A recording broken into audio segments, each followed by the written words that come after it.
बड़ा मुश्किल है, मतलब मेरे जैसे व्यक्ति के लिए कुछ भी भगवत गीता जैसे जो विषय है उसके ऊपर चर्चा करना।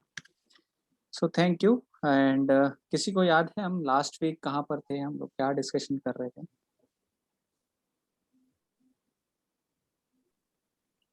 हरे कृष्णा प्रभु जी। यस माता जी।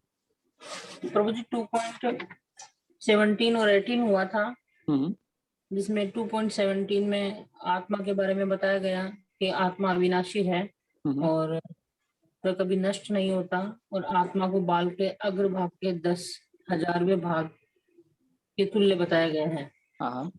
और वैज्ञानिक लोगों ने कहा था कि 50 साल के बाद भी जिंदा किसी मनुष्य को जिंदा किया जा सकता है, बट हाँ ऐसा राइट। संभव नहीं हो सका। उन्होंने बहुत एफर्ट डाले बट ऐसा कर नहीं पाए। नहीं, और अभी भी चल रहा है माता जी वो।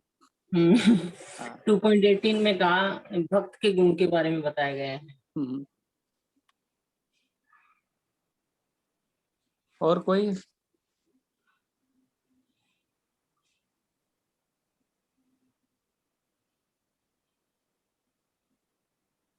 ठीक है। 2.18 में भी ना जो हमने श्लोका लिया था, अंतवंत में देहा नित्यो शक्ता शरीर ना, तो उसमें ना भगवान बता रहे हैं कि जो मटेरियल बॉडी है, जो ये शरीर है, ये तो नाश इसका है ही, और जो इमेजरेबल जो एटर्नल सोल है उसका कभी अंत नहीं होता। इसलिए अर्जुन आप लड़ाई करो। अर्जुन को बता रहे हैं कि ठीक है, आप शरीर की चिंता ना करो, आप अपने कर्म के ऊपर टिके रहो। तो वो हमने डिस्कशन किया था। तो अभी तक ना बहुत सारे श्लोका, जैसे हम श्लोका नंबर 12, 13, 14, 15, 16, 17, 18 इतने श्लोक हो गए, और आप लोग भी ना ऐसे बोल रहे होंगे कि अभी और कितना आत्मा के ऊपर हम लोग डिस्कशन करेंगे, क्या ये टॉपिक कभी अंत होगा कि नहीं होगा, है ना, कुछ नया हमको सुनने के लिए मिले। तो भगवान भी इस विषय को बहुत ही इम्पोर्टेंस देते हैं। क्यों देते हैं, क्यों इम्पोर्टेंट है विषय? क्योंकि यही जो बहुत ही बेसिक एक नॉलेज है जो हमें मटेरियल लाइफ से और स्पिरिचुअल लाइफ से डिस्टिंग्विश करता है। कि अगर हमें ज्ञान है कि हम लोग आत्मा है, शरीर नहीं है, तो हम स्पिरिचुअल बन सकते हैं, राइट? स्पिरिचुअल का मतलब स्पिरिट प्लस रिचुअल। हम लोग अपने आप को आत्मा समझते हैं और कुछ एक रिचुअल फॉलो करते हैं, तो हम स्पिरिचुअल हैं। अदरवाइज अगर हम भी बाकी सारी दुनिया की तरह जो भी काम है वो सब कर रहे हैं और भक्ति के लिए कुछ नहीं कर रहे हैं, तो फिर हम भी स्पिरिचुअल नहीं कहलाएंगे। ठीक है। एंड अभी और भी श्लोक आने वाले हैं जिसमें भगवान और आत्मा के ऊपर बहुत ज्यादा डिस्कशन करने वाले हैं, और अर्जुन को बताने वाले हैं कि अर्जुन को क्यों लड़ना है, राइट? तो आज का जो श्लोक है वो 2.19 है, सेकेंड चैप्टर का 19 श्लोक। आज हमारे ग्रुप में कुछ नए लोग हैं, तो हम उनका वेलकम करेंगे। जैसे आनंद जी तो पहले भी आते थे, प्रज्ञा माता जी हैं, काफी अच्छे डिवोटी हैं, और उनके फादर हैं आरपी झा। सो हम लोग हरी बोल बोल के वर्चुअल का स्वागत करेंगे हमारे ग्रुप में। So thank you for joining. Hari bol, Hari bol. Thank you Prabhu ji. Yeah so आज फिर हम 2.19 श्लोक यहाँ से शुरू करते हैं। तो मैं शेयर कर रहा हूँ स्क्रीन, हम लोग इसको ये करेंगे। या एनम वेति हंतारम, एनं वेति हन्तारम्, यश्चैनम मन्यते हतम, यश्चैनं मन्यते हतम्, उभो तो न विजानीतो, उभौ तौ न विजानीतो, नायम हन्ति न हन्यते। नायं हन्ति न हन्यते। Translation and purport by A.C. Bhaktivedanta Swami Srila Prabhupada, and that synonyms also. A.C. Bhaktivedanta Swami Srila Prabhupada ki jai.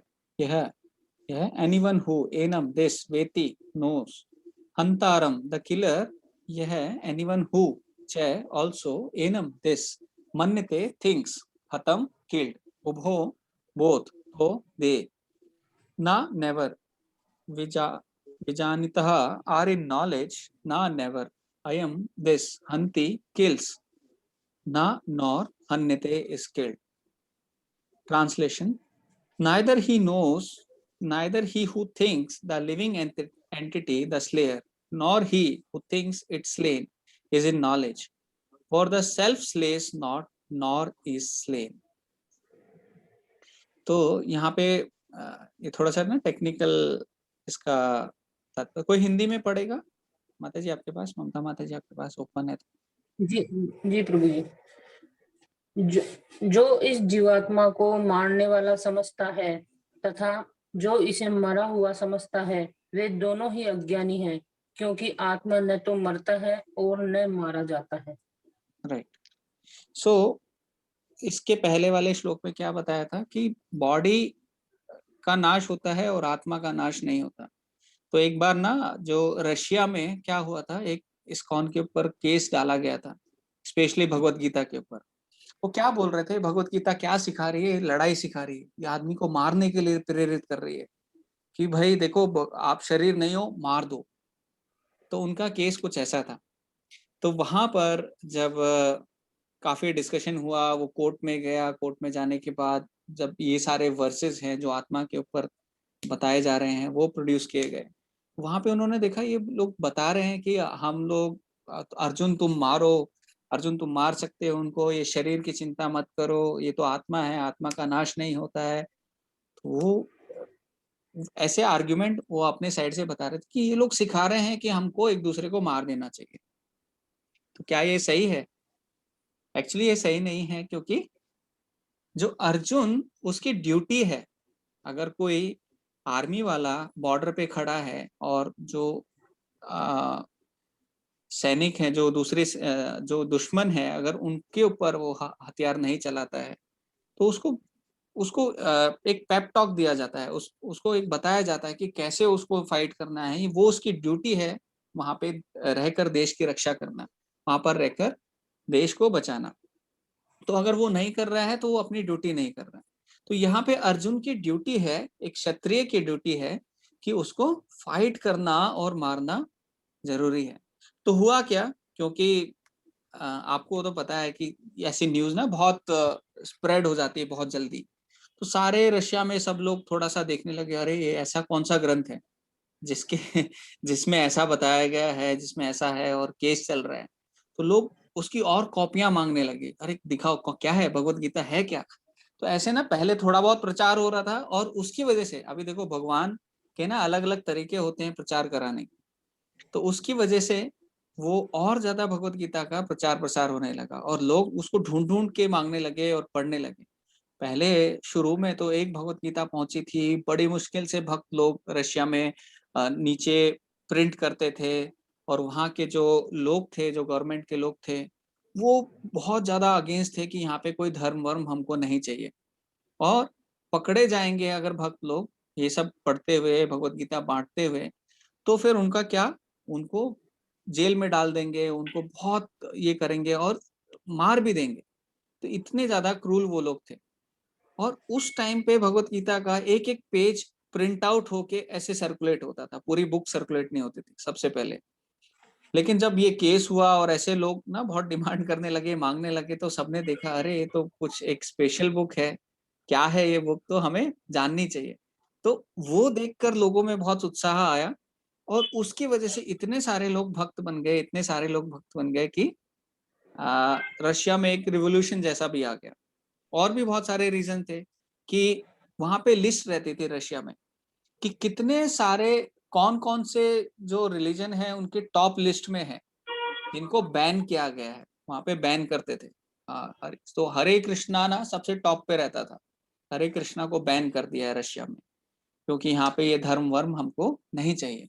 तो लोग देखते थे ये जो लोग हैं इनको बैन कर रहे हैं, इसमें कुछ ना कुछ तो रहेगा, क्या है इसमें, ये जानने के लिए ही लोग ये जो इस्कॉन के जो मंदिरों में, या फिर मंदिर तो तब नहीं थे, पर जो भी जो फिलॉसफी है उसको जानने की कोशिश करते थे, और उसको जानने की कोशिश में वो समझते थे, और सब समझते थे कि ये देखो सच में एक जेन्युइन रिलीजन है, जेन्युइन चीज है, वो अच्छी चीज सिखा रहे हैं, कुछ इसमें बुरा नहीं है, अपना कर्म सिखा रहे हैं, कर्म। तो लोग फटाफट भक्त बनते गए। तो आज भी रशिया में अगर कोई ऐसा फेस्टिवल होता है, बड़ा फेस्टिवल कुछ ऐसा करते हैं, तो 15-20 हजार लोग तो एक जगह में डिवोटीज इकट्ठा हो जाते हैं। हमारे जो इंडिया है उससे भी ज्यादा मंदिर आज रशिया के अंदर हैं। तो क्यों? क्योंकि भगवान के अलग अलग तरीके थे, भगवान को प्रचार कराना था, प्रभुपाद का ये कराना था। तो जैसे हमारा मायापुर मंदिर भी है, मायापुर मंदिर में जब पहले होता अगर था नींद तो आए ना सो जाना, कई बार नींद आती है तो सो जाना बेझिझक होके, ये मास्क हटा लो बेशक ताकि हवा पूरी आएगी। यस पैर ऐसे ना राजेश करो जी। तो अच्छा है। तो दर्द हो रहा है? तो राजेश जी हमारे इसमें है, पुलिस में है, तो कुछ तो इंस्ट्रक्शन दे रहे होंगे। तो मायापुर में क्या हुआ, मायापुर में जब हमारा मंदिर जब बना तो शुरू में क्या, जैसे लोग ऐसे ना नोटिस लगते थे। नोटिस किस में लगते थे? इंग्लिश में लगते थे, और मायापुर क्योंकि बंगाल में है और बंगाली में लिखते थे। फिर धीरे धीरे क्या हुआ, फिर इंग्लिश में लिखते थे, फिर बंगाली में लिखते थे और रशियन में लिखते थे, क्योंकि रशियन लोग भी वहां पे बहुत ज्यादा आते थे। फिर बंगाली, इंग्लिश, रशियन, फिर हिंदी, फिर ऐसे करते करते अभी चाइनीज में भी वहां पे नोटिस लगाना पड़ता है। अगर कोई नोटिस है ना कि यहाँ पे देखो अभी लेट्स से आजकल कोरोना चल रहा है, कोरोना का ट्रीटमेंट यहाँ हो रहा है, तो अगर एक नोटिस लगाना है तो इतनी सारे लैंग्वेज में वहां पे अभी लगाना पड़ता है, क्योंकि इतना वहां पे अच्छे से इतने सारे लोग जो वर्ल्ड के हैं वो इंस्पायर होके वहां पे आ रहे हैं। पर क्यों आ रहे हैं ये समझना भी बहुत जरूरी है, क्योंकि ये जो आत्मा का जो एक ज्ञान जो बताया गया है, जो हमको स्पिरिचुअल बनाता है, वो भगवान भी इतना एम्फेसिस कर रहे हैं। अभी आप देखोगे 23, 24, 25, 26 वो श्लोक तक भगवान वो आत्मा की अलग अलग क्वालिटीज बताएंगे। आत्मा कट नहीं सकती, जैसे हम पुराना शरीर छोड़ देते हैं, हम पुराने कपड़े उतार के नए कपड़े पहन लेते हैं, वैसे आत्मा भी पुराना शरीर छोड़ के नए शरीर। तो बहुत सारे भगवान इसमें फिलॉसफी आगे बताने वाले हैं। ठीक है, तो यहाँ पे भी बताया गया है कि जो सोचता है कि आत्मा मर गई है, वैसा वो नॉलेज में नहीं है, उसका ज्ञान नहीं है, वो ज्ञानी नहीं कहलाएगा, क्योंकि आत्मा का कभी नाश नहीं होता। परपट में श्रील प्रभुपाद लिख रहे हैं, when an embodied living entity is hurt by fatal weapons, it is known to be that the living entity within the body is not killed. अगर किसी को चोट लगती है, किसी को बहुत ज्यादा ऐसे ये होता है, तो हमें जानना चाहिए कि जो अंदर शरीर के जो आत्मा है उसको कुछ नुकसान नहीं हुआ है। The spirit soul is so small that it is impossible to kill by any material weapon, as will be evident from the subsequent verses. तो आत्मा को मारा नहीं जा सकता क्योंकि वो बहुत ही छोटी है। एक्चुअली इस दुनिया का कोई यंत्र ऐसा नहीं है जो आत्मा को नाप पाए, क्योंकि आत्मा क्या है? स्पिरिचुअल है, वो मटेरियल नहीं है। मटेरियल नहीं है, मटेरियल चीज को आप पकड़ सकते हो, जैसे कुछ मेरे पास ये माला का बैग है, इसको मैं पकड़ सकता हूँ, भगवत गीता की बुक है और कुछ चीजें हैं, तो उनको मैं पकड़ सकता हूँ, पर आत्मा को पकड़ नहीं सकते, आप देख नहीं सकते, क्योंकि वो एक अलग ही सच्चित आनंद की बनी हुई है। राइट, जैसे इंटेलिजेंस को आप देख सकते हो क्या? नहीं। मन को आप देख सकते हो? नहीं। वैसे आत्मा भी एक अलग ही एंटिटी है। तो तो आत्मा को मारना तो असंभव है, ऐसे प्रभुपाद कह रहे हैं, और आगे वर्सेस में हम लोग वो डिस्कस करेंगे। Nor is the living entity killable because of a spiritual constitution, ये हमने डिस्कस किया। What is killed or is suppose to be killed is the body and only. और अगर नाश होगा तो किसका होगा? सिर्फ शरीर का होगा, आत्मा का नहीं होगा। This however does not encourage killing of the body. तो नाश शरीर का होगा और आत्मा का कुछ नहीं होगा, प्रभुपाद बोल रहे हैं, लेकिन ये एनकरेज नहीं करती कि आप शरीर को मार दो, आप किसी की जाके जान ले लो, क्योंकि मैं तो भाई आपको मारने वाला हूँ और मैं आपको मार दूंगा। तो मैंने आपको नहीं मारा क्योंकि आप आत्मा हो, ये मैंने शरीर को मारा। तो शरीर क्या है? आपने जैसे कोट पहना है वो है, कोट को मार दिया तो क्या तो प्रभुपाद बोल रहे हैं ऐसा आप उसको एनकरेज नहीं कर सकते। द वैदिक इंजेक्शन इज मां हिंसयात सर्वभूतानि, never commit violence to anyone. जो हमारा वैदिक इंजंक्शन है वो क्या सिखाता है? हमें किसी के खिलाफ कभी भी जो वायलेंस नहीं करना है। Right, nor does understanding that living entity is not kill encourage animal slaughter. और सिर्फ व्यक्तियों की बात ही नहीं कर रहे, जो स्लॉटर हाउस में जो लोग काम कर रहे हैं, जो जानवरों को मार के मांस खिला रहे हैं, ये सब कर रहे हैं, वो मारना भी जो शास्त्र हैं उनमें नहीं बताया गया है। Killing of the body of anyone without authority is abominable and is punishable by law of the state as well as by the law of the Lord. Arjuna, however, is encouraged in killing for the principle of religion, not whimsically. तो यहाँ पे अर्जुन को अपने धर्म के हिसाब से, क्योंकि अर्जुन का धर्म है क्षत्रिय का, इसलिए उसको एनकरेज किया जा रहा है, उसको बताया जा रहा है कि आपको लड़ना जरूरी है, नहीं तो मारना, किसी को मारना ये जो लॉ है, जो एक उसके हिसाब से भी गलत है और हमारे हिसाब से भी गलत है। तो ये ना आत्मा के ऊपर हम लोग ना एक ये भी इस्कॉन पुणे में एक ड्रामा करते हैं। आज मुझे कोई वीडियो में दिखाई नहीं दे रहा है, नो वीडियो नहीं आज, ठीक है। तो एक ना हम लोग ये ड्रामा करते हैं इस्कॉन में कैलाश का। तो कैलाश के ड्रामा में क्या होता है, क्योंकि अभी हम कर नहीं सकते क्योंकि फिजिकली हम सब लोग साथ में नहीं है, तो ऑनलाइन ड्रामा करना पता नहीं कैसे हो जाएगा और कैसे करेंगे, तो मैं आपको बस बता देता हूँ। उसमें क्या होता है, एक बार ना नारद मुनि जाते हैं भगवान के पास, और भगवान के पास जाके वो बोलते हैं कि भगवान इतने लोग देखो इतने परेशान हो रहे हैं, किसी को कोरोना हो रहा है, किसी को कुछ और बीमारी हो रही है, सब लोग तंग हैं, तो आप क्यों ना इनको वापस बुला लो। भगवान बोले कि मैं तो चाहता हूं कि सब लोग वापस आ जाएं और मैं बार बार जाता भी हूं, पर ये लोग आने के लिए रेडी नहीं है। तो नारद मुनि को बोला ठीक है आप जाओ, किसी को ऐसे ही बुला के लाने की कोशिश करो। नारद मुनि जाते हैं, एक जगह पहुंचते हैं, एक घर में देखते हैं एक लड़का पढ़ रहा होता है 8th-9th स्टैंडर्ड में।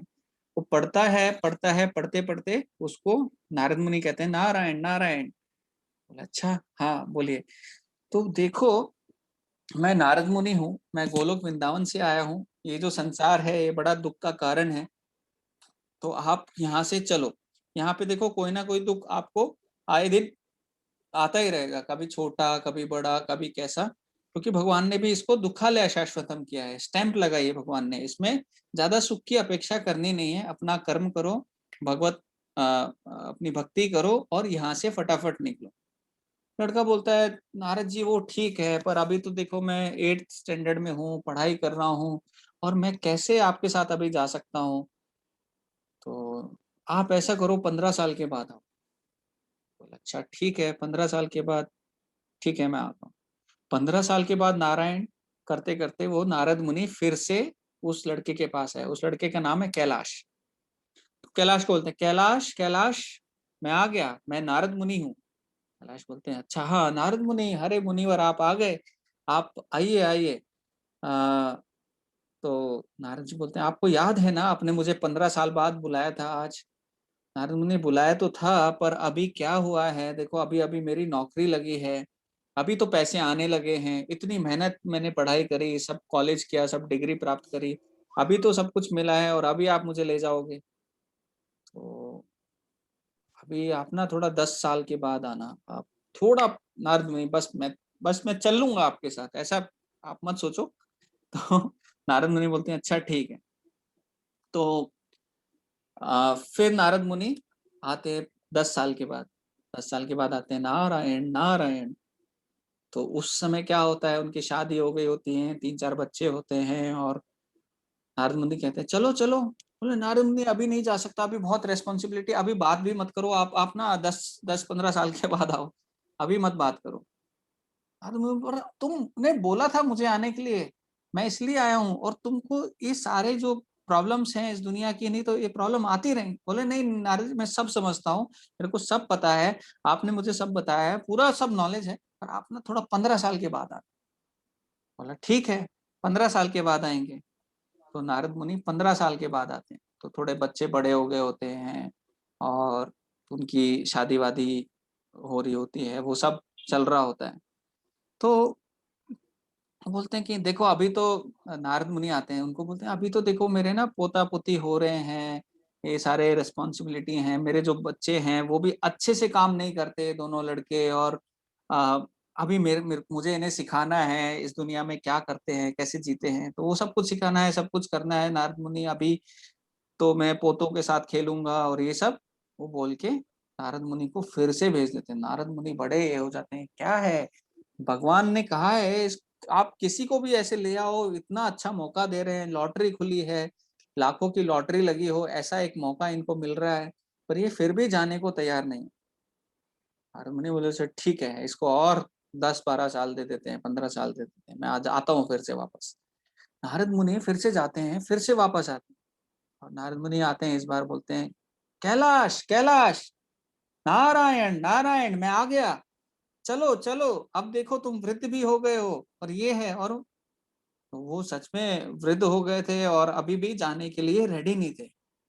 बोला नारद जी अभी देखो मेरा थोड़ा सा और काम बचे हैं, आप अभी वैसे भी टाइम नहीं बचा है, अगले 10 साल में तो मुझे जाना ही है।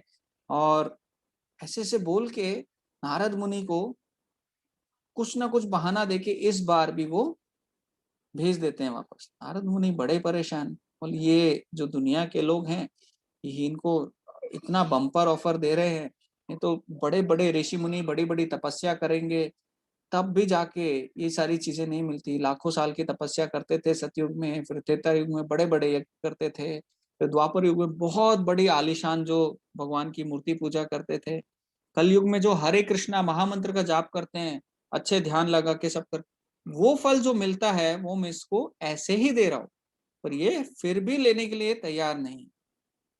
बोले चलो ठीक है, जैसी इनकी इच्छा, मैं आता हूँ 10 साल बाद। 10 साल बाद नारद मुनि आते हैं, घर में खटखटाते हैं, कोई खोलता नहीं, अंदर जाते हैं, अंदर जाते देखते हैं कैलाश कैलाश, कहाँ हो कैलाश। तो कैलाश को ढूंढते हैं, कैलाश बोलता है मैं कहीं आ नहीं रहा। फिर उनके कैलाश के बच्चे निकल के आते हैं, बोला हाँ हमारे पिताजी देखो फोटो लगी है, फोटो में ये माला रहती है, वो तो चले गए 2 साल पहले। अरे 2 साल पहले कहाँ चले गए, कहाँ चले गए। फिर अंदर से सब बातें चल रही होती थी, एक कुत्ता आता है भागता हुआ, वो भौंकता है वाउ वाउ वाउ वाउ। वो कुत्ते की आवाज सुनकर क्या क्या होता है, वो बोलते हैं अरे ये कुत्ता। वो कुत्ता फिर अपनी भाषा में नारद मुनि को बताता है मैं कैलाश हूँ, मैं कैलाश हूँ, ये मेरे बच्चे नालायक हैं, मेरे बच्चे नालायक हैं, अपना ख्याल नहीं रख पाते, घर पे चोर आ जाते हैं, मैं भौंक भौंक के इनको भगा देता हूँ, तो चोरों को भगा देता हूँ, तो ये घर की पूरी सुरक्षा हो जाती है, ये बच्चे अभी उतने मैच्योर नहीं हुए हैं। बोल कैलाश चलो, अभी तुम कुत्ता बन गए हो, अभी चल लो। बोला नहीं नहीं बस बस नारद मुनि मैं आने वाला हूँ, आने वाला। बोला नहीं अब तो इतना नीचे योनि का तुम्हें जन्म मिल गया है, अब भी तुम क्या इस घर से लगाओ लगे हो। बोले नहीं नहीं नहीं, अरे ये किसको, एक कुत्ते का जन्म मिल गया है, उससे मैं बचाकर वापस वैकुंठा ले जा रहा हूँ, और ये जाने के लिए तैयार नहीं है। फिर वो कैलाश के ना फिर लास्ट में और 5-7 साल बाद 10 साल बाद नारद मुनि आते हैं। बोले ठीक है अब तो कैसे भी है कुत्ता उत्ता इसको मैं ले ही जाऊंगा। तो वो आते हैं नारद मुनि, फिर से नारायण नारायण वो करते हैं, वो बच्चे दरवाजा खोलते हैं, दरवाजा खोल के जैसे नारद मुनि अंदर जाते हैं, बोले हाँ हाँ कहाँ है वो आपका कुत्ता। बोले वो कुत्ता तो नारद मुनि 2 साल पहले ही चला गया। चला गया, बोले कहाँ चला गया, बोले उसकी मृत्यु हो गई और ऐसा वैसा। अरे अभी नारद मुनि सोचते हैं यार कैलाश के लिए हमने इतना प्रयत्न किया और ये कैलाश फिर भी जाने के लिए तैयार नहीं था। अभी देखो कुत्ता बन के भी फिर अभी कुछ और बन गया है, कहाँ चला गया है। और ऐसे से बोल के वो बाहर घर से निराश होके जा रहे थे कि भगवान सही कह रहे हैं, ये जो इस दुनिया के लोग हैं इतने ज्यादा अटैच हैं हर एक चीज से, बिना भक्ति किए, बिना ग्रंथ पढ़े, बिना दीक्षा लिए ये लोग वापस जा ही नहीं सकते। तो अब तो कुछ आशा नहीं। और जैसे बाहर निकल रहे होते हैं, वहां जो उनका एक जो गार्डन सा रहता है घर के बाहर, वहां पे देखते हैं एक सांप रहता है, ऐसे ऐसे करते करते नारद मुनि के पास आता है। नारद मुनि देखते हैं अरे ये सांप कहाँ से आ गया, ये क्या है, सांप कहना क्या चाहता है। सांप अपनी भाषा में बोलता है नारद मुनि को, नारद मुनि मुनिवर मैं कैलाश हूँ कैलाश। बोले कैलाश अब और कुछ नहीं सुनना, अभी चलो मेरे साथ। कैलाश बोलता है नहीं नहीं नारद मुनि मैं अभी नहीं जा सकता हूँ। बोला अभी क्यों नहीं जा सकते हो, अभी तो चलना चाहिए, अब क्या बचा है, अब तो देखो अब कुछ नहीं, अब तो मैं आपको लेके ही जाऊंगा, क्योंकि मैंने भी भगवान से प्रॉमिस किया है कि मैं किसी को तो लेके आऊंगा। तो कैलाश फिर भी नहीं सुन रहे होते हैं, तो वो क्या कहते हैं कि ठीक है। वो सांप क्या बोलता है, यहाँ पे मैंने ना ये गार्डन में कुछ सोने का सामान दबा के रखा है, मैं उसकी रक्षा कर रहा हूँ, एक बार इन लोग खोद के निकाल लें, फिर मेरी पूरी रिस्पॉन्सिबिलिटी हो जाएगी, फिर मैं आपके साथ चल लूंगा। नारद मुनि बोले ये ऐसे नहीं मानेगा। तो वो अंदर से उनके जो कैलाश के बच्चे थे जो अभी बहुत बड़े हो गए थे, उनको बुलाते हैं, देखो अरे इधर आओ इधर आओ, यहाँ पे गार्डन में तुम्हारे बच्चे खेलते हैं और यहाँ पे ये सांप है। बोले सांप है, कहाँ है सांप है? तो वो डंडा लाते हैं और सांप को मार मार के मार देते हैं। तो फिर कैलाश नारद मुनि के साथ वापस चला जाता है। तो ये स्टोरी बताते हैं कि ठीक है, हम यह आत्मा का ज्ञान होने के बाद भी, इतनी सब नॉलेज होने के बाद भी, एक बम्पर ऑफर मिलने के बाद भी व्यक्ति शरीर छोड़ने के लिए, यहाँ से जाने के लिए तैयार नहीं है। वो कब जा सकता है? जब वो शास्त्र पढ़ता है, क्योंकि शास्त्र हमें वो एक और ज्ञान चक्षु देते हैं, जिस ज्ञान चक्षु से हम जो रूटीन जो एक लाइफ है उससे हम बच सकते हैं, नहीं तो बड़ा मुश्किल हो जाता है। ठीक है, आप लोग हैं ना सब साथ में? ओके, अभी हम नेक्स्ट श्लोक में जाएंगे। किसी का कुछ सवाल है अभी तक पूछ सकते हैं, बीच में भी कभी भी पूछ सकते हैं। ओके, तो वर्स नंबर 2.20 पे हम लोग जाते हैं। मैं एक लाइन बोलता हूँ, आप लोग रिपीट कर सकते हैं साथ। ना जायते म्रियते वा कदाचिन, जायते म्रियते वा कदाचिन, नान्या भूत्वा भविता वा न भूय, नान्यं भूत्वा भविता वा न भूय, अजो नित्य शाश्वतोऽयं पुराणो, शाश्वतोऽयं ना हन्यते हन्यमाने शरीरे, ना हन्यते हन्यमाने शरीरे। ट्रांसलेशन कोई पढ़ना चाहेगा?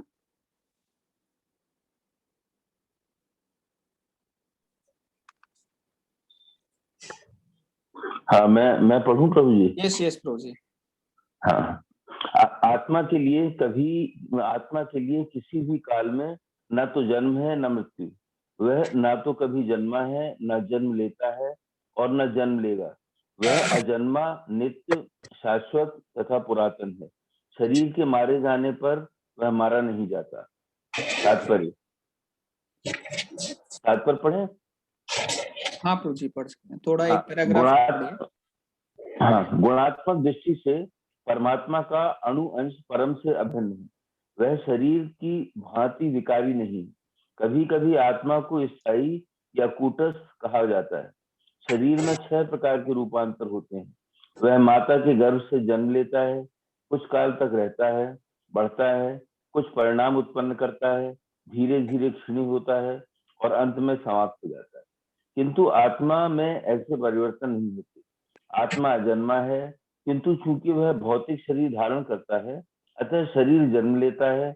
आत्मा न तो जन्म लेता है न मरता है। जिसका जन्म होता है उसकी मृत्यु भी होती है। और चूंकि आत्मा जन्म नहीं लेता, अतः उसका न तो भूत है, न वर्तमान, न भविष्य। वह नित्य, शाश्वत तथा सनातन है, अर्थात उसके जन्म लेने का कोई इतिहास नहीं। हम शरीर के प्रभाव में आकर आत्मा के जन्म, मरण आदि का इतिहास खोजते। आत्मा शरीर की तरह कभी भी वृद्ध नहीं होता। अतः तथाकथित वृद्ध पुरुष भी अपने में बाल्यकाल या युवावस्था जैसी अनुभूति पाता है। शरीर के परिवर्तनों का आत्मा पर कोई प्रभाव नहीं पड़ता।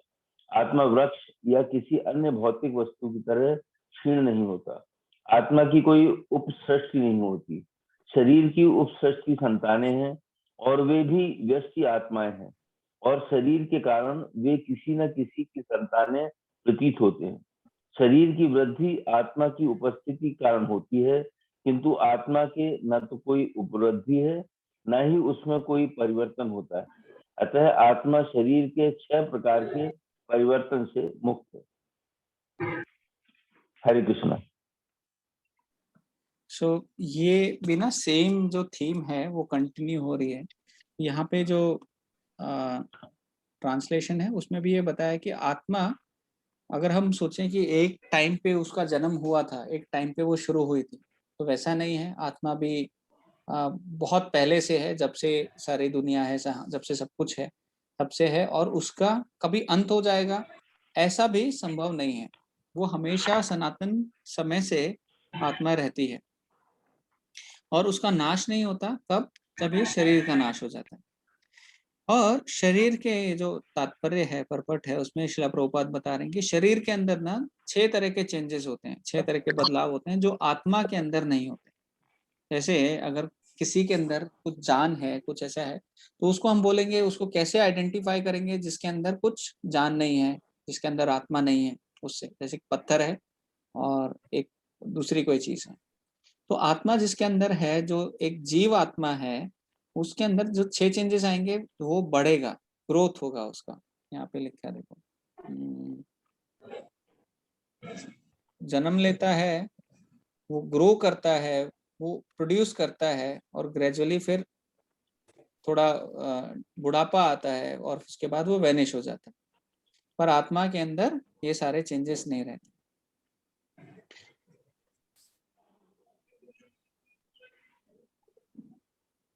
और कभी भी हम ये नहीं बोल सकते कि देखो मैं वृद्ध हो गया। वृद्ध कौन होता है?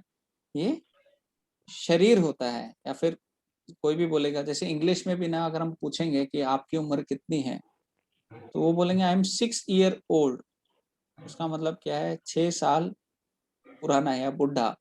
ओल्ड मतलब बुढ़ा।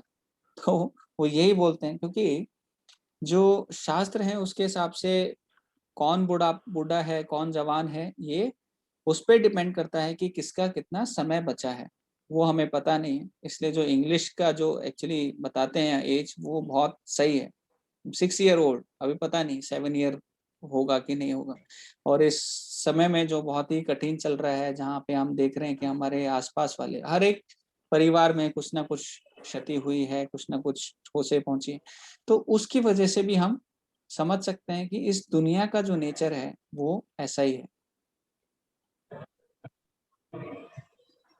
कठ उपनिषद में भी एक सिमिलर पैसेज आता है जिसमें ये सेम चीज बताई गई है। ठीक है, इसको आगे हम जाएंगे। हाँ, अभी आत्मा के बारे में आगे बताया गया है। The soul is full of knowledge, पूरा नॉलेजेबल है, सच्चित आनंद है, full always with consciousness, therefore consciousness is the symptom of soul. जो हमने लास्ट टाइम भी डिस्कस किया था कि अगर कोई कॉन्शियस है, तो वो वैसे हम समझ सकते हैं कि उसके अंदर आत्मा है। अगर कोई कॉन्शियस नहीं है तो उसके अंदर आत्मा नहीं। Sometimes we do not find sun in the sky owing to the cloud for some other reason, but light of the sun is always there. We are convinced that it is there, therefore daytime. तो बहुत बार क्या होता है, अभी आत्मा है कि नहीं वो पता नहीं चलता। तो जैसे दिन के समय में कई बार हमें सूरज नहीं दिखता है, सूरज नहीं दिखा तो हम ये नहीं बोल सकते कि देखो क्योंकि बादल है, क्योंकि तो सन नहीं है। क्योंकि सूरज है इसलिए हमें बादल भी दिख रहे हैं, सूरज नहीं होता तो हमें बादल भी नहीं दिख रहे होते, राइट। और दिन है, इसका ये प्रतीत है कि सूरज कहीं ना कहीं आसमान में है। वैसे ही अगर कोई चेतन है, किसी के अंदर कॉन्शियसनेस है, तो उसके अंदर ये पक्का है कि उसके अंदर आत्मा है।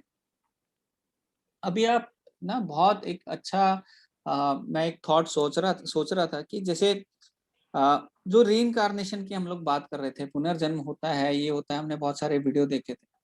तो एक व्यक्ति जो अब्राहमिक रिलीजन, जैसे आपको पता है, मुस्लिम है, क्रिश्चियन है, वहां पे रीइंकार्नेशन वो लोग ओपनली एक्सेप्ट नहीं करते हैं, हालांकि उनके ग्रंथों में भी कहीं ना कहीं मेंशन किया गया है।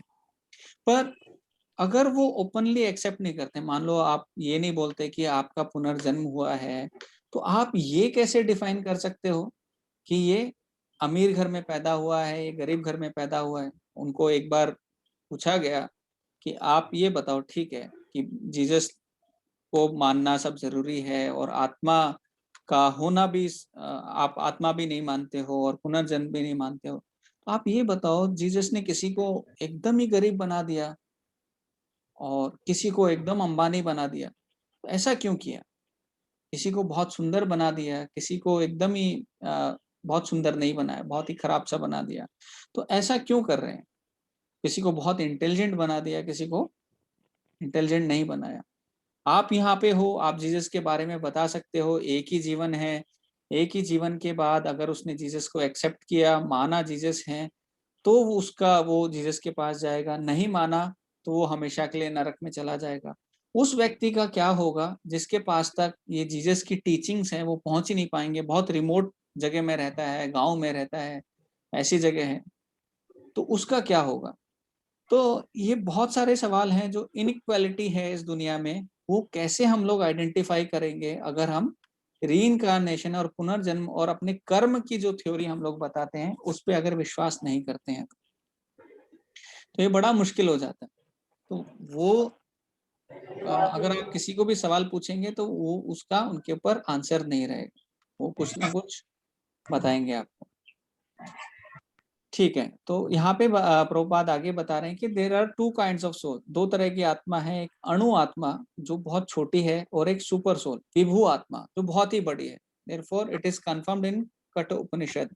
कठ उपनिषद का प्रभुपाद यहाँ पे एक श्लोक रेफर कर रहे हैं, उसमें लिख रहे हैं both the super soul Paramatma and the atomic soul jivatma are situated on the same tree of the body with in the same heart of the living entity. जो हमारा हृदय का जो जगह है वहां पर आत्मा भी है और परमात्मा भी, दोनों है। And only one who has free from the material desires as well as lamentation can by the grace of the supreme understand the glories of the soul. अब आप लोग बोलेंगे ये आत्मा समझ में क्यों नहीं आती है, हम लोग आत्मा के बारे में इतना सुन रहे हैं सब करके भी फिर से आप किसी को कुछ सवाल पूछोगे तो उसके आंसर कैसे आएंगे कि वो आत्मा नहीं, वैसे आंसर आएंगे, राइट? तो ये कैसे संभव है कि हम लोग समझें कि आत्मा है? वो प्रभुपाद बोल रहे हैं जो व्यक्ति, यहाँ पे कठोपनिषद का जो श्लोक है वो बोल रहे हैं कि जो all material desire as well as lamentation, तो शोक और दुख से फ्री है, वो इस चीज को समझ सकता है कि ठीक है हम लोग आत्मा है। Krishna is the fountain head of the super soul also as it will be disclosed in the following chapters. Arjuna is the atomic soul forgetful of the real nature, therefore he requires to be enlightened by Krishna or by a bona fide representative। तो अर्जुन जो हमारा role निभा रहे हैं भगवत गीता में उसके लिए क्या बता रहे हैं प्रभुपाद कि ठीक है जैसे अर्जुन को भगवान श्री कृष्ण की जरूरत पड़ी वैसे हम जो एक अणु आत्मा है उनको भी एक स्पिरिचुअल मास्टर जो भगवान के जो रिप्रेजेंटेटिव हैं उसकी जरूरत पड़ेगी। किससे? ये सब चीजों से बाहर निकलने के लिए। ये सब चीजें जो भगवान का ये है वो हम परंपरा में सीखें, परंपरा में पढ़ें। जैसे अभी भी हम जो भगवत गीता पढ़ रहे हैं, शास्त्र पढ़ रहे हैं, ये प्रभुपाद ने दिया है और प्रभुपाद इस परंपरा में बहुत परंपरा को रिप्रेजेंट करते हैं। तो हम कह सकते हैं जो भी हम सुन रहे हैं, जो भी हम पढ़ रहे हैं वो एकदम परंपरा से आ रहा है, तो हम गलत नहीं जा रहे हैं।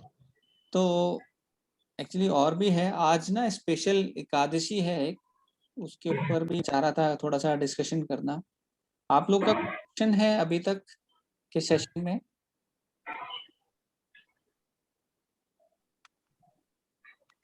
प्रभु जी, हाँ हरे कृष्ण माता। ये फर्स्ट पैराग्राफ में 2 लाइनें आई थी, आत्मा की कोई उपसृष्टि नहीं होती, शरीर की उपसृष्टि संतानें हैं और वे भी व्यष्टि आत्माएं हैं और शरीर के कारण वे किसी न किसी की संतानें प्रतीत होती हैं। इसका क्या मतलब हुआ? एक सेकंड माता जी, फर्स्ट पैराग्राफ में प्रभु जी। हाँ लास्ट में है ना, soul does not deteriorate like a tree, the soul has no by product either. ठीक है, वो यही बोल रहे हैं जो आत्मा है ना उसके कोई बच्चे या फिर ऐसे ना परिवार ऐसा नहीं होता, मतलब वो 1 से 2 में डिवाइड नहीं होती। जैसे हम हैं जो हस्बैंड वाइफ हैं, फिर बच्चे हैं, तो हस्बैंड वाइफ से फिर बच्चे आए, ऐसे आत्मा के साथ में नहीं होता। आत्मा वो एक ही रहती है, वो जितने हैं उतने एक नंबर ऑफ सेट हैं, वो ना ऐसे बहुत बढ़ रही हैं बहुत घट रही हैं। जैसे लोग बोलते हैं ना कि इतना बड़ा संसार है और इतनी पॉपुलेशन बढ़ रही है, इतनी पॉपुलेशन बढ़ रही है, तो पॉपुलेशन बढ़ नहीं रही, पॉपुलेशन उतनी ही है, पर कुछ किसी और फॉर्म में थे जो अभी मनुष्य बन रहे हैं, कुछ और किसी और फॉर्म में थे, तो वो उतना ही है, उसमें कुछ चेंज नहीं है।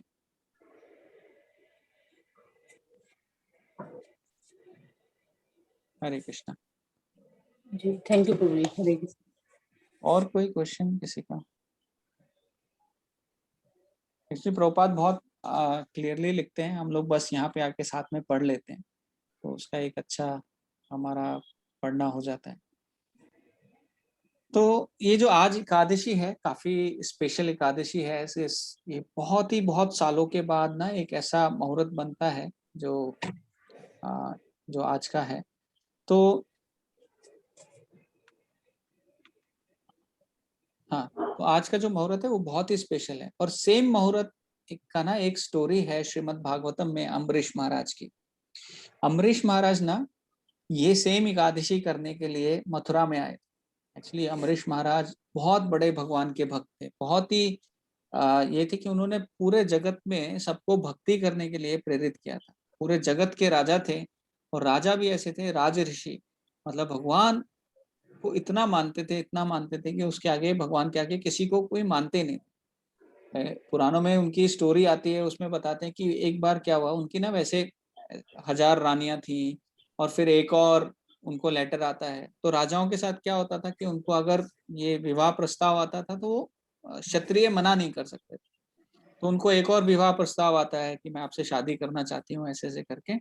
तो उन्होंने लिखा, देखो मेरे पास बहुत रानियां हैं, समय नहीं है, राजपाट है, भगवान का ये है, तो मैं नहीं शादी कर। और राजा को, उनको लगा भी शायद मैं राजा हूँ इसलिए मेरे को इतने प्रस्ताव। तो उन्होंने वापस वो लड़की ने लेटर लिखा और बोला कि नहीं, देखो आप एक भगवान के बहुत अच्छे भक्त हो, और मुझे भक्त ही एक पति के रूप में चाहिए, इसलिए मैं आपसे शादी करना चाहती हूँ। वो बड़े खुश हुए, उन्होंने खुश हुआ, फिर उनसे शादी करी। फिर जो अम्बरीश महाराज थे वो डेली अपने घर में बहुत राजमहल में ना उनका एक मंदिर था, उसमें भगवान थे, राधा कृष्णा के एक विग्रह थे। और उनकी वो सुबह उठ के फिर भगवान के आ, आ, उनको अभिषेक करना, भगवान की जो बाकी सेवाएं रहती हैं वो सब महाराज, ये अम्बरीश महाराज खुद करते थे। फिर उन्होंने देखा जब से वाइफ आई है, ये बहुत सारी ना ड्यूटीज अपनी जो अम्बरीश महाराज करते थे अभी ये करने लगे। बोले अरे मेरे को तो सेवा ही नहीं मिल रही, अभी मैं क्या करूं। तो उन्होंने क्या किया, उनके लिए उनको बोला ठीक है, आपके लिए मैं एक और बनाता हूँ, आप उनकी सेवा करो। तो उन्होंने भी फिर अम्बरीश महाराज के लिए एक और स्पेशल मंदिर बना दिया उनके पास में, और उनकी वो करने लगे। अभी राजा ये देखते थे कि मैं सेवा कर रहा हूँ, मैं ये ड्रेस पहना रहा हूँ, वो रानी क्या ड्रेस पहना रही होगी, मैं देखता हूँ। तो वो जाके देखते थे, अरे आज इन्होंने क्या ड्रेस पहनाया, भगवान को क्या किया, क्या खिलाया, सब जाके चेक करते थे, मैं भी ऐसा करूं।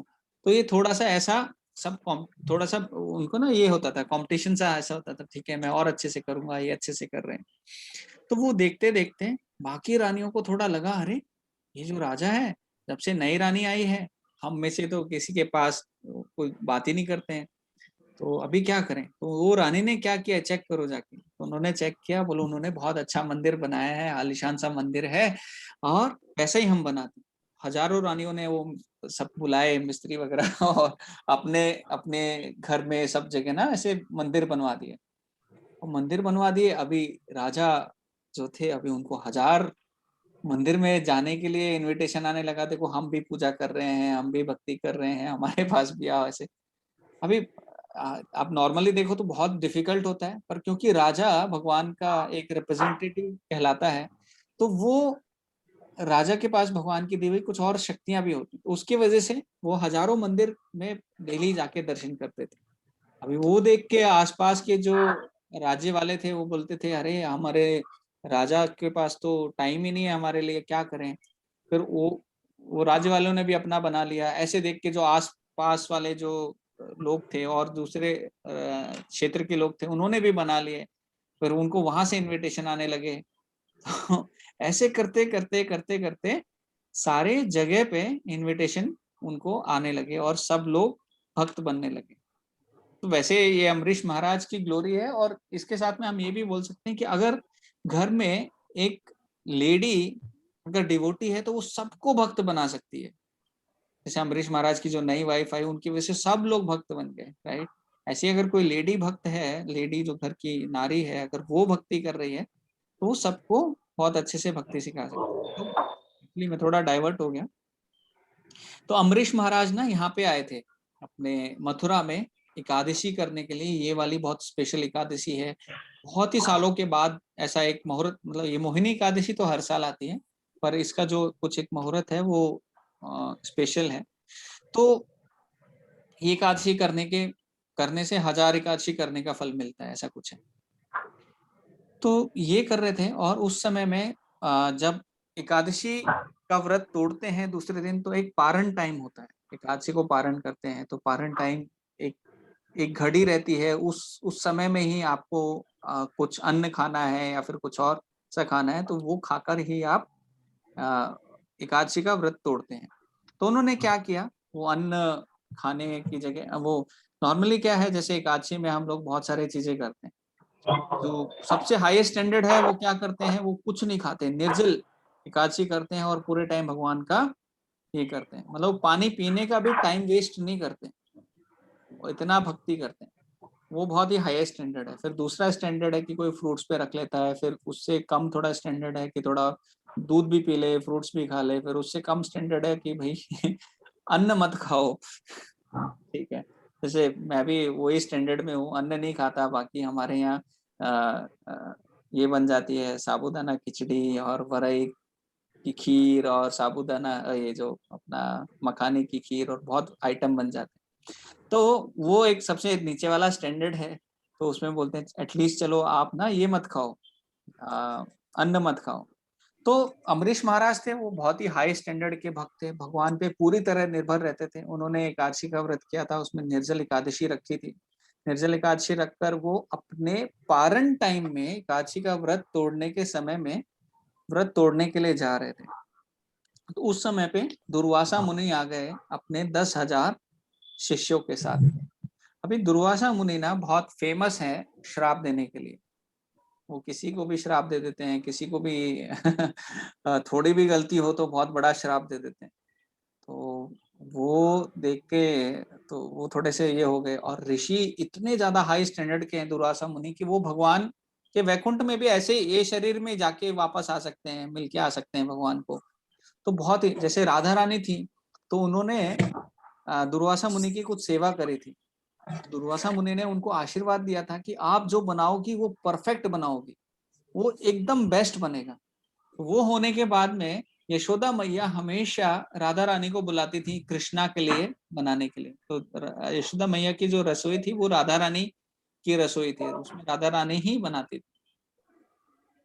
तो वैसे ही दुर्वासा मुनि श्राप भी बहुत बड़े बड़े देते थे। और भी स्टोरीज हैं, जैसे एक बार इनके पास आए थे पांडवों के पास, जो दुर्योधन ने भेजा था, वो हम बाद में कभी डिस्कस करेंगे।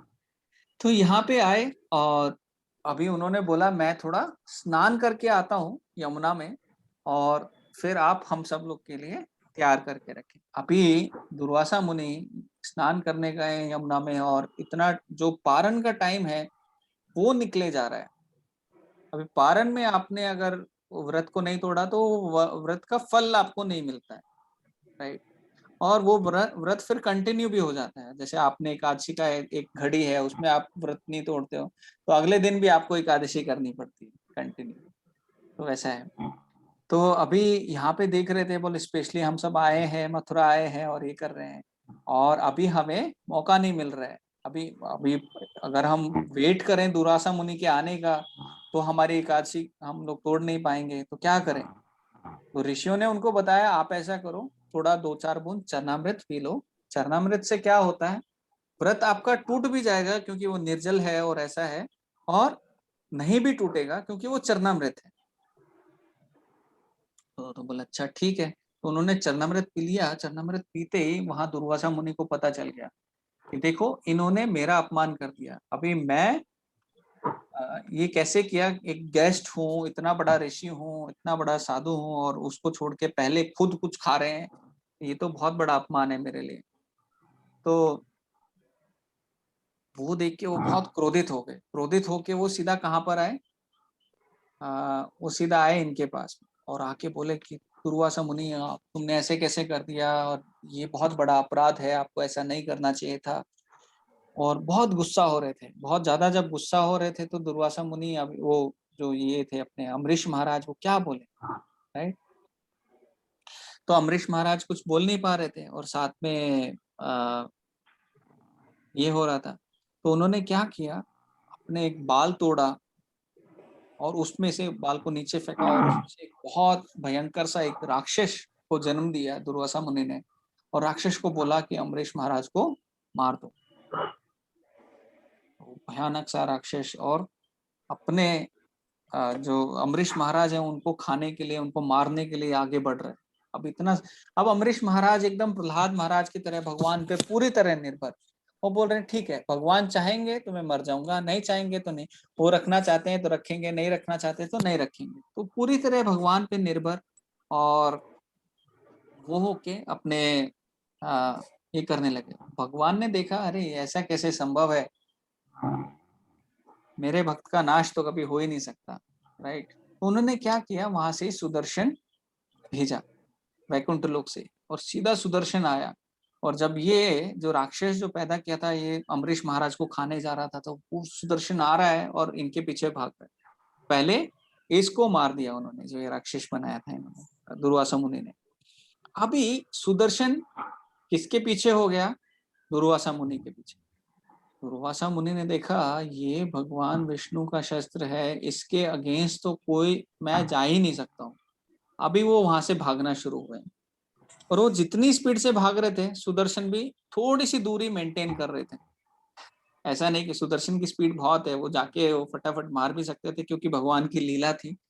तो जहां भी जाते वो पानी के अंदर जाते, और इतनी आग छोड़ता जा रहा था सुदर्शन पानी के अंदर, एकदम जो समुद्र के सबसे नीचे लेवल पे भी पहुंच गए, वहां पे भी सुदर्शन उनके पीछे पीछे पहुंच गया। फिर वो कहीं कहीं भी जा रहे हैं इस दुनिया में, बोले यहाँ तो मैं बच नहीं पाऊंगा। वो भाग कर गए ब्रह्मा जी के पास। ब्रह्मा जी के पास पहुंचे, और ब्रह्मा जी ने से प्रार्थना करने लगे। ब्रह्मा जी बोले देखो, मैं ये सुदर्शन मेरे बस की बात नहीं है, मैं पहले ही भगवान के प्रति एक आधा अपराध कर चुका हूँ। आप मेरे पास कोई सोल्यूशन नहीं है। उन्होंने ऐसे करके उनको बोल दिया। वहां से दुर्वासा मुनि भागे और भगवान शंकर के पास आए। शंकर भगवान को प्रार्थना कर रहे हैं और बोल रहे हैं कि आप मुझे बचाइए। ये देखिए, शंकर भगवान ने देखा कि ये भक्त का अपराध किया हुआ है इसने, अभी इसको कौन बचा सकता है, एक भक्त के अपराध से तो बचना मुश्किल है।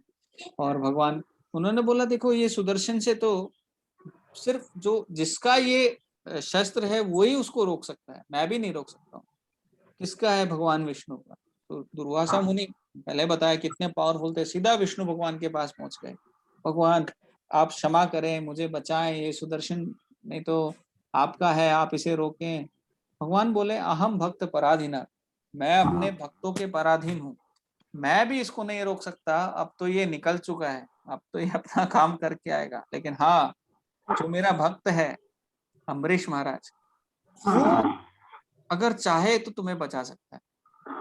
अभी ये सब जितनी देर दुर्वासा मुनि यहाँ गए, पानी में गए, ब्रह्मा जी के पास गए और शंकर जी के पास गए और वैकुंठ जाके वापस आए, तो पूरा 1 साल हो चुका था। अभी 1 साल तक अम्बरीश महाराज वहीं पे खड़े हुए हैं, और खड़े होके सिर्फ इंतजार कर रहे हैं कि देखो हमारे अतिथि जो है दुर्वासा मुनि, वो आएंगे और उन्हें हम ऑफर करेंगे। और तो 1 साल तक वो और भूखे रहे अम्बरीश महाराज, और 1 साल तक वो उन्होंने कुछ नहीं खाया पिया।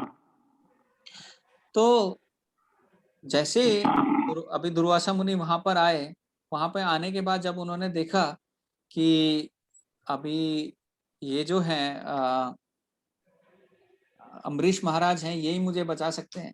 अम्बरीश महाराज के पास गए और बोले आप कृपा करके मुझे क्षमा करें, मुझे करें। और वहाँ अम्बरीश महाराज, क्योंकि भक्त का एक हृदय बहुत ही निर्मल होता है, कोमल होता है, वो उनको बोलने लगे नहीं नहीं, आप तो मेरे पूजनीय हैं, मैं ऐसा कुछ नहीं। बोला आप इसको बोलो, सुदर्शन को रोकने के लिए बोलो। अम्बरीश महाराज ने तुरंत प्रार्थना करी, हाथ जोड़े, सुदर्शन जी से बोले कि देखो, आज तक अगर मैंने कुछ भी भक्ति करी है, कुछ भी भगवान को प्रसन्न किया है, तो कृपा करके आप इनको छोड़ दीजिए। अब देखिए कि भक्त कैसे रहते हैं और कितना हृदय रहता है। तो ये जो स्टोरी है श्रीमद् भागवतम में आती है, श्रीमद् भागवतम में काफी डिटेल में है, क्योंकि अगर हम वो पढ़ने जाएंगे तो बहुत ही घंटे लग जाएंगे। तो शॉर्ट में मैंने आपको बताया, क्योंकि आज के दिन ही वो सेम एकादशी है, और सेम ये है अम्बरीश महाराज के टाइम की। तो और भगवान भी देखो अपने भक्तों के लिए कुछ भी करने के लिए तैयार रहते। ठीक है, अभी किसी का कुछ सवाल है, नहीं तो हम 6:35 हो गया है, वैसे टाइम तो हो गया है।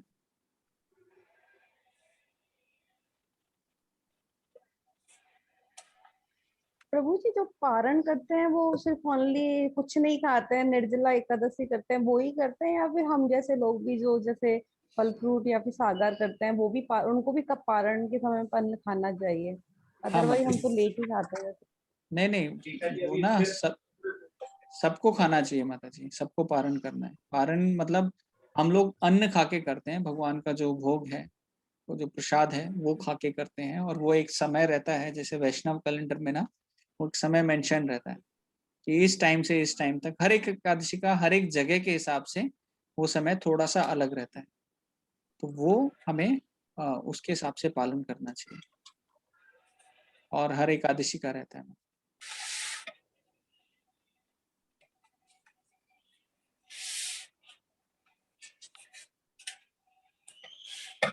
नहीं करेंगे तो हमें वो एकादशी कंटिन्यू करनी पड़ेगी।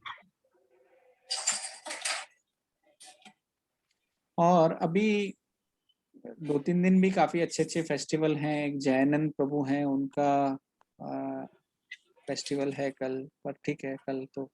और ट्यूसडे को नरसिंह चतुर्दशी है, तो उसके ऊपर मैं क्लासेस भेज रहा था, जो टेम्पल में प्रोग्राम चल रहा है वो आप लोग अटेंड कर रहे हैं, कर पा रहे हैं तो ठीक है, नहीं तो कोई बात नहीं, हम कभी उसको कवर कर लेंगे।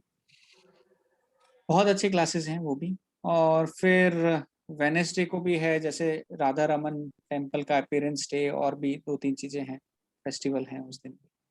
तो वेनेसडे जो हम क्लास लेते हैं रात को 8:30 बजे, उसमें हम लोग कुछ ना कुछ इन्हीं टॉपिक में से हम लोग डिस्कशन करेंगे। अगर किसी का कुछ सवाल नहीं है तो फिर हम लोग अभी नरसिंह आरती गा के आज की क्लास फिर स्टार्ट करेंगे।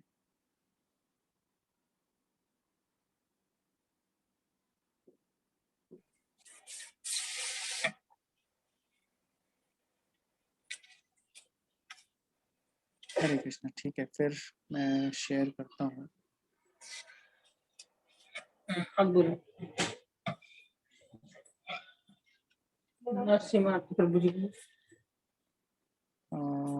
एक सेकंड शेयर।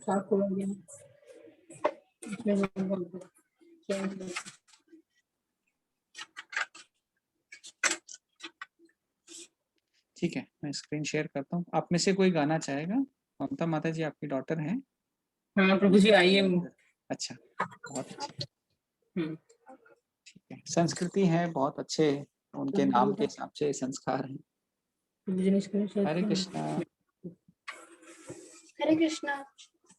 यस प्लीज, आप शुरू कर सकते हैं।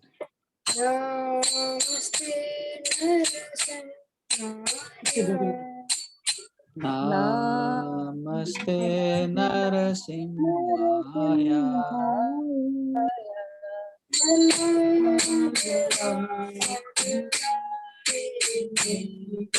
प्रहलाद लाद दायिने। हिरण्याकाशीपूर्वक्षय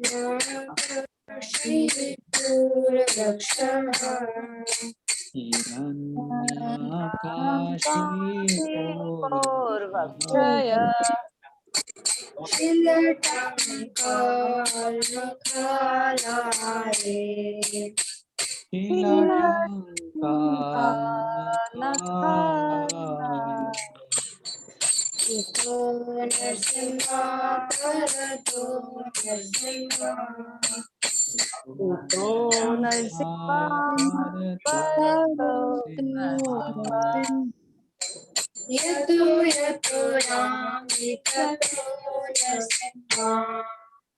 यतो यतो यामि ततो नरसिंहा। हे नरसिंहा हे नरसिंहा। बाहे नरसिंहा हृदये नरसिंहा।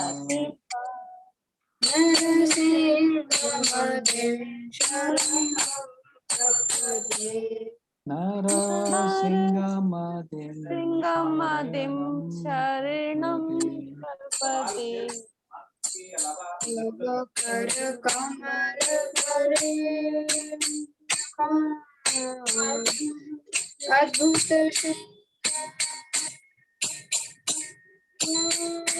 दलिता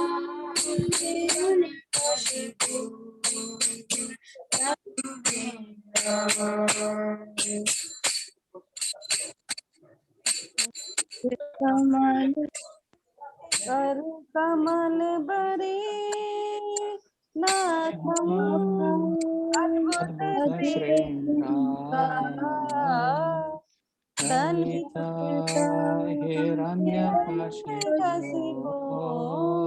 तनु केशवधीता नरहरिरूपा जय जगदीश हरे जय जगदीश हरे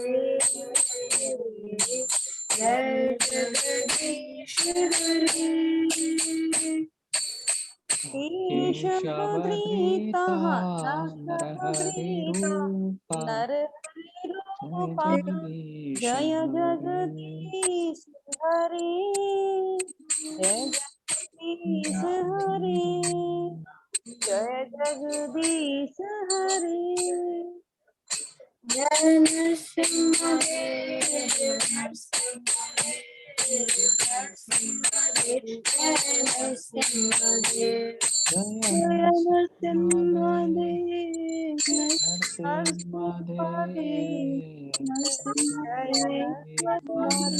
जय नरसिंहदेव जय प्रहलाद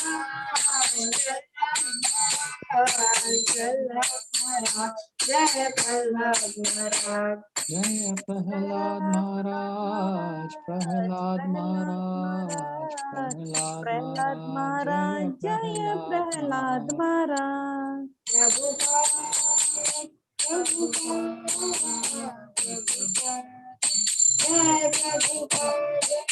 जय प्रभुपाद जय प्रभुपाद प्रभुपाद जय जय जय प्रभुपाद। सर्वभक्ति विघ्नाशक लक्ष्मीपति नरसिंहदेव भगवान की जय। भक्त शिरोमणि प्रहलाद महाराज की जय। वांछा कल्पतरुभ्यश्च कृपा सिन्धुभ्येव च पतितानां पावनेभ्यो वैष्णवेभ्यो नमो नमः। अनंत कोटि वैष्णव वृंद की जय। सब भगवत गीता क्लास वालों की जय। Hare Krishna. Thank you Hare Krishna for joining today. Hare Krishna Prabhu. इसका कुछ